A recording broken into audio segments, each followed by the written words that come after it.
সামনে পাচ্ছেন ইনশাআল্লাহ। আপনি হতাশ হয়েছেন, হতাশা দূর করার জন্য সূরা আছে কোরআনে। বিপদে পড়েছেন, বিপদ দূর করার সূরা আছে কোরআনে। আপনার রিজিকের সমস্যা কাটানোর সূরা কোরআনে আছে। কোনো হাজতের প্রয়োজন, সূরা ইয়াসিন, হাজতের সূরা চলে আসে। অসুস্থ হয়েছেন, শেফার সূরা কোরআনে আছে। না কাউকে জিন টোনা করা হয়েছে, বান টোনা করা হয়েছে, ওর শেফাও কোরআনে আছে। এমন কোনো বিষয় নাই যেটা আল্লাহ রাব্বুল আলামিন কোরআনের মধ্যে নাজিল করেন নাই। ব্যবসা করতে চান, কোরআন কথা বলবে। ঠিক আছে, আপনি সামাজিক বিষয়ে ডিল করতে চান, সূরা হুজুরাত কথা বলবে। আপনি ইতিহাস ভালোবাসেন, কোরআনে ইতিহাস দিয়ে ভর্তি করা আছে। আপনি কাব্য ভালোবাসেন, কবিতা পড়তে ভালোবাসেন, কোরআনের মধ্যে কবিতা দিয়েও ভর্তি আছে। আর রহমান আল্লামাল কোরআন খালাকাল ইনসান, এখানে ছন্দ আছে না? প্রত্যেকটা ছন্দ। ওয়ান নাজমি ইযা হাওয়া মা দাল্লা সাহিবুকুম ওয়া মা গাওয়া ওয়া মা ইয়ানতিকু আনিল হাওয়া, ছন্দ আছে না? আপনি উপন্যাস ভালোবাসেন, কোরআনে অনেক উপন্যাস আছে। যা চান তাই পাবেন। এক কথায় আপনি আল্লাহকে পাবেন কোরআনের মধ্য দিয়ে। কোরআনের সাথে যার সম্পর্ক যত বেশি, আল্লাহর মারেফত সে তত বেশি পাবে ইনশাআল্লাহু আযজা ওয়া জাল। 4টা বলেছি না? 5 নম্বর হচ্ছে হজ উমরা করা। হজ উমরা আল্লাহ পাক আমাদের সবাইকে বেশি বেশি করার তৌফিক দেখ। হজ এবং উমরা এমন কিছু কাজ আছে যে কাজগুলো সরাসরি আপনার সাথে আল্লাহ পাকে কানেকশন করা হবে। আরাফার মাঠে যাবেন, ওই মাঠে কি কিয়ামত হবে না? আল্লাহকে চিনতে পারবেন এখানেই। তারপরে যে সাই করেন না, সাফা মারওয়া সাই করে, ওখানে গেলে আপনি বুঝতে পারবেন যে কিভাবে ইসমাইল আলাইহিস সালামকে পানি দেওয়ার জন্য তার মা হাজরা এখানে দৌড়াদৌড়ি করেছে। বাইতুল্লাহ দেখবেন, আপনি চিনবেন যে আল্লাহর তাওহীদ কি জিনিস। চোখে দেখার সাথে সাথে আপনার ভিতরে এমন একটা ফিলিংস আসবে যেটা ভাষায় প্রকাশ করা যাবে না। চোখে দেখার সাথে সাথে এমন একটা ফিলিংস আসবে, আপনাকে আমি এটা ভাষায় প্রকাশ করে বোঝাতে পারবো না। আপনি জানবেন ইব্রাহিম আলাইহিস সালাম এবং তার ছেলে ইসমাইল আলাইহিস সালাম বাপ বেটা মিলে রাজমিস্ত্রি কাজ করেছে। এটা আপনি জামজাম কূপ দেখবেন, পানি পান করবেন, আল্লাহকে চিনতে পারবেন। এই কূপ অলৌকিক, এই কূপের মতো কূপ নাই পৃথিবীতে, এর পানি কখনো শেষ হয় না। এবং এই পানি খেয়ে মানুষ বেঁচে থাকতে পারে, খাবারের দরকার হবে না। দীর্ঘদিন পর্যন্ত এই পানি খেয়ে মানুষ বেঁচে থাকতে পারবে, খাবারের প্রয়োজন হয় না। তো এই পানির মধ্যে এমন কিছু উপাদান আছে যেটা মানুষের শরীরের রোগগুলোকে শেফা দিয়ে দিবে ইনশাআল্লাহ তাআলা আল্লাহর হুকুমে। তো প্রত্যেকটা কাজে রাসূল সাল্লাল্লাহু আলাইহি ওয়াসাল্লাম শহরে গেছেন মদিনায়, ওই মদিনার বাতাসটা আপনাকে বলে দিবে এটা একটা অন্যরকম শহর। ঠিক আছে, রাসূল সাল্লাল্লাহু আলাইহি ওয়াসাল্লামের রওজায় যাবেন, সামনে দাঁড়াবেন, আপনি আল্লাহকে চিনতে পারবেন। আপনি আর পৃথিবীতে থাকবেন না, অন্য জগতে চলে যাবেন। ওই যে বাকিউল গারকাত আছে, সাহাবীদের কবরস্থান জান্নাতুল বাকি, ওখানে ঢুকবেন, আপনার কাছে মনে হবে যে পৃথিবীটা আসলে কিছুই না। পৃথিবীর সবচেয়ে সেরা মানুষগুলো এই মাটির নিচে শুয়ে আছে। ওখানে আপনাকে খুবই তুচ্ছ মনে হবে তাদের সঙ্গে। এই যে মানে বিভিন্ন জায়গায় গিয়ে আল্লাহকে চিনতে পাওয়া, এটা সবচেয়ে ভালো হয় হজ এবং উমরাতে গিয়ে। আল্লাহ পাক আমাদেরকে তৌফিক এনায়েত করুন, আমিন।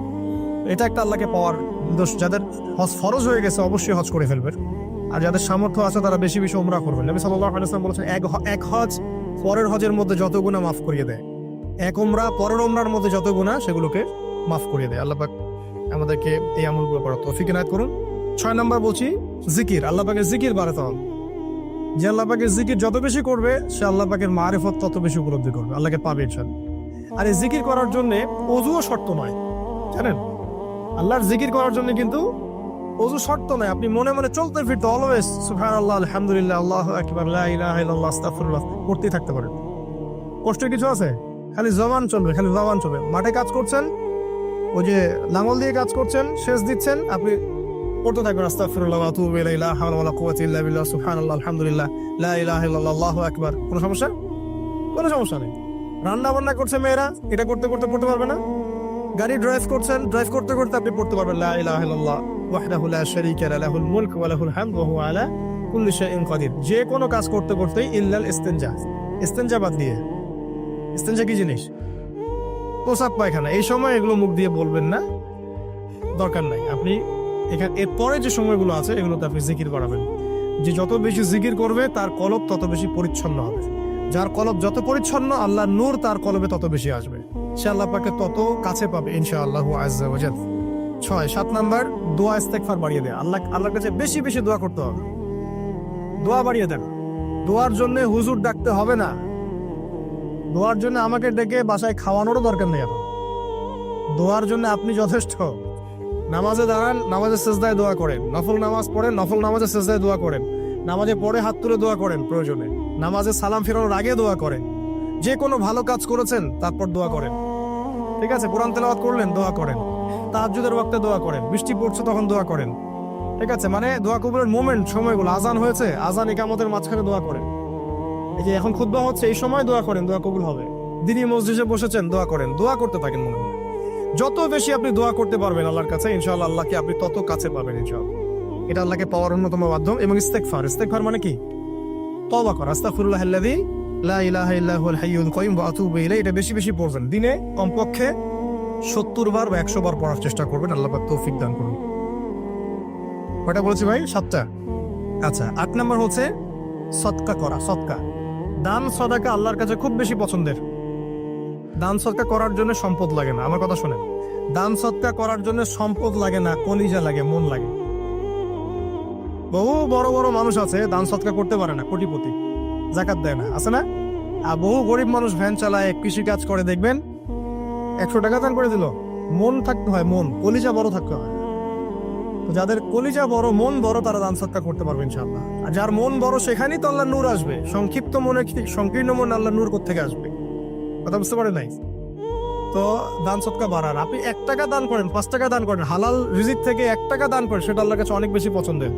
একটা হাদিসে নবী সাল্লাল্লাহু আলাইহি ওয়াসাল্লাম বলেছেন, হালাল উপার্জন থেকে আল্লাহর বান্দারা যখন একটা খেজুরও দান করে, আল্লাহ পাক সেই একটা খেজুরকে আস্তে আস্তে বড় করতে থাকেন, বড় করতে থাকেন, বড় করতে থাকেন। এটা এক পর্যায়ে পাহাড়ের সমান হয়ে যায়। এবং কিয়ামতের মাঠে মানুষ তার দান এবং সদাকার যে ছায়া, এই ছায়ার নিচে অবস্থান করবে। আপনার বিপদ হয়েছে, দান সদকা করেন, বিপদ দূর হয়ে যাবে ইনশাআল্লাহ। জটিল কোনো রোগ হয়েছে, কোনো ডাক্তার ট্রিটমেন্ট করতে পারছে না, সদকা করেন, রোগ ভালো হয়ে যেতে পারে ইনশাআল্লাহ। সদকার ব্যাপক ফজিলত আছে। সদাকা, দান সদাকা, দোয়া, এগুলো তাকদিরের যে বিপদ আপদ গুলো আছে না, ঝুলে আছে, আমাদের তাকদিরে বিপদ আছে না অনেক, এগুলোকেও সরিয়ে দিতে পারে আপনার। এই শক্তি আছে দোয়া এবং দান সদকার মধ্যে। আল্লাহ পাক আমাদেরকে বেশি বেশি সদাকা করার তৌফিক দান করুন, আমিন। আর সদাকা নফল না করতে পারলেও কমপক্ষে ফরজ যাকাতটুকু দিবেন, ফরজ যাকাতটুকু দিবেন। কারণ যাকাত, সদকা এবং ব্যবসা, এগুলো হচ্ছে ইসলামিক অর্থনীতির মূল ভিত্তি, এর সাথে কৃষিকাজ। আর দুটো বলে শেষ করে দেই। 9 নম্বর হচ্ছে আমর বিল মারুফ এবং নাহি আনিল